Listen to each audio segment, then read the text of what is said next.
Hello and welcome to our Vortices of the Unknown channel. Get ready for another video full of history, knowledge, and a bit of, let's say, scary curiosities. A nun is a devout woman who gives up the conveniences and distractions of worldly life to dedicate herself entirely to religious life within a convent. She is seen as a model of piety, chastity, and obedience. These women are often associated with a deep connection with the divine, living in seclusion and dedicating themselves to religious services, charities, and the education of children and young people.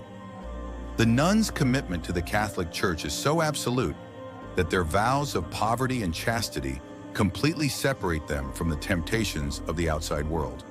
However, what happens when one of these women, so closely linked to the sacred, seems to be closer to the devil than to God himself?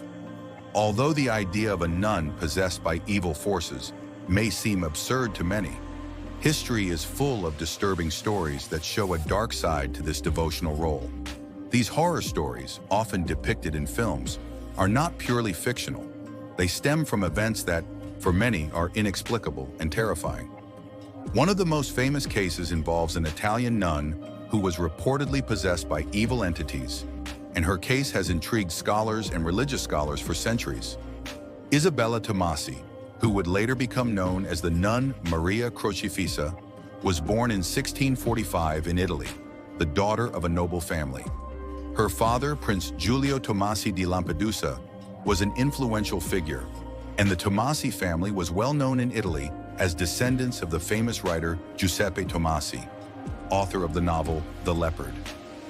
Although little is known about Isabella's childhood, her entry into the convent at the age of 15 marked the beginning of a new phase in her life, where she adopted a new name, symbolizing her spiritual devotion and commitment to God. However, from an early age, Maria's life in the convent was marked by strange and disturbing events. Despite her dedication and faith, she often reported feeling the presence of evil forces, which, she said, were constantly trying to pull her away from God. During the 16 years she lived in the convent, Maria had several terrifying experiences that caused great concern among the other nuns. On one such occasion, as she approached the altar, Maria began to scream in terror, as if she were seeing something that no one else could see. Soon after, she fainted, and upon regaining consciousness, she claimed that she had heard the voice of the devil whispering in her ear, an experience that left them all in a state of shock. Such incidents repeated themselves over the years, but the most disturbing occurred on August 11, 1676.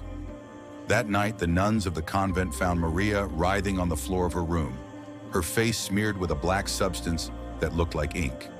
In her hand, she held a letter, and her state was described as being in a deep trance, as if she were completely taken over by an unknown force.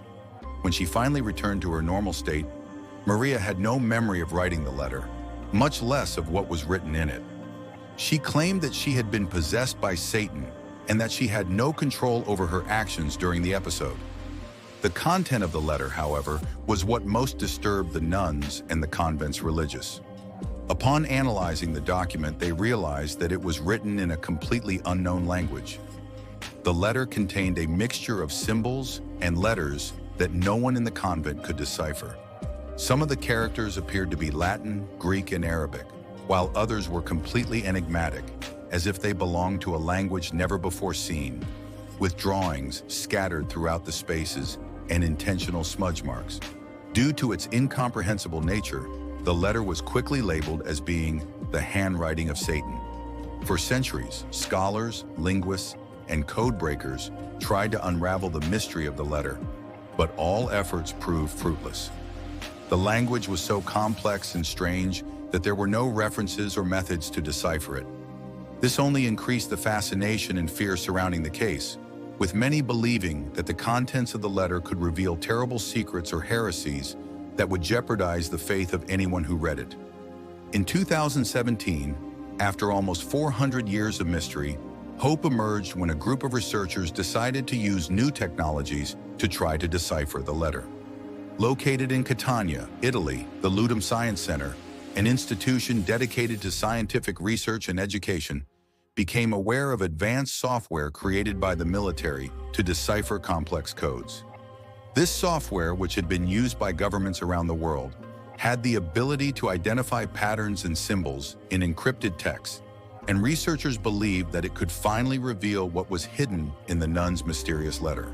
The scientists entered the symbols from the letter into the software, along with references from languages such as Latin and Greek, and drawings from the most diverse known in the occult and religious world.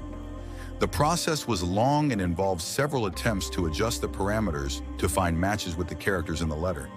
The anticipation and tension were great, as everyone knew that the content could change the historical and religious understanding of the case. After weeks of hard work, the software finally managed to translate about 70% of the letter. What the researchers found was, to say the least, disturbing. The letter in its deciphered lines contained statements that would shock any devout person. It said that human beings were responsible for God's creation and that the system created by him did not work for anyone. God and Jesus were referred to as dead weights, a phrase that suggested that their existence was a useless burden on humanity.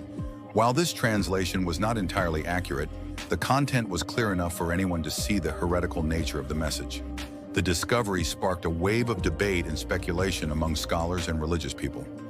Many questioned whether the letter had actually been written by Satan or whether it was the product of a disturbed mind. Some theologians suggested that the nun may have suffered from a serious psychological condition, such as schizophrenia, which would explain her visions and episodes of possession.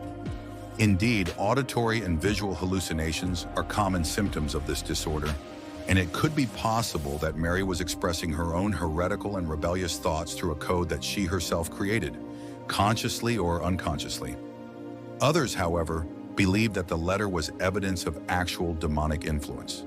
To them, the words written by Mary could not have been conceived by an ordinary human being, especially a devout nun.